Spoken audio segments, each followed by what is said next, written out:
సొలొమోను అనే వ్యక్తి ఉన్నాడు. ఆ వ్యక్తి రాజుగా పొజిషన్ ఉంది, ఐఎమ్ సేఫ్ అనుకుంటున్నాడు. తనకున్న ఆ రాజ్యంతో, తనకున్న దానితో తృప్తి పడిపోయినటువంటి ఈ సొలొమోను జీవితము ఆత్మీయ విషయాల మీద మనసు పెట్టలేదు. దేవుని దగ్గర భక్తితో ప్రారంభించిన ఆ సొలొమోను లోకంలోకి వెళ్ళిపోయాడు. సొలొమోను లాగా ఒకవేళ దేవుడు నేను దీవించాడా? చాలా మందికి దీవించే వరకు బాగానే ఉంటారు. దేవా నన్ను 10th క్లాస్ పాస్ చే, లేదంటే ఉద్యోగమే నాయనా, లేదా నాకు పని నాయనా. ఓకే, పని ఇచ్చిన తర్వాత ప్రభు కొంచెం ఖాళీ లేదయ్యా, నీకు తెలుసు కదా అంతా. మరి ఆయనకి తెలియక ఉద్యోగం ఇచ్చాను నీకు. అది దేవుని బిడ్డలారా గమనించాను, నీకు అన్నీ తెలుసు కదా, ఆయనకు తెలుసు. అందుకే నిన్ను పరీక్షించడానికి ఇచ్చాడు. ఈ శరీర సంబంధమైన ఆహారం ఇచ్చినప్పుడు ఆత్మ సంబంధమైన ఆహారం మీద నీకు మనసు ఉంటుందా ఉండదా? అందుకే పరీక్షిస్తాడు. 5 రొట్టెలు 2 చిన్న చేపలు ఇచ్చింది అసలు దేవుడు ఇస్తానని చెప్పిన ఈ ఆత్మీయ ఆహారం గురించి ఆశ ఉంటుందా లేదా? ఇశ్రాయేలీలకి అన్ని సంవత్సరాలు మన్నాను పెట్టి పోషించింది, మాంసం పెట్టి పోషించింది.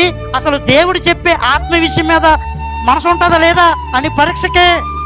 ఈరోజు నీకు సుఖం వచ్చిందని దేవుని బిడ్డలారా నీవు ఆత్మ సంబంధమైన విషయాల గురించి మర్చిపోయావా? కష్టపడట్లేదా దేవుని గురించి? అసలు నీ హృదయంలో ఏ విధమైనటువంటి అలజడి లేదా? ఒక్కసారి నీ ఆత్మీయ జీవితం గురించి నిర్లక్ష్యం కలిగి ఉంటే సొలొమోనులాగా నీ జీవితము వేస్ట్ అయిపోయే పరిస్థితులు ఉన్నాయి. దేవుని బిడ్డలారా తెలియకుండానే నీ జీవితంలోనికి శోధన రాబోతుంది. కాబట్టి నేడు మనందరము కూడా ఆయన మనల్ని దీవించడనే వంకతో దేవుని బిడ్డలారా ప్రార్థన మానొద్దు.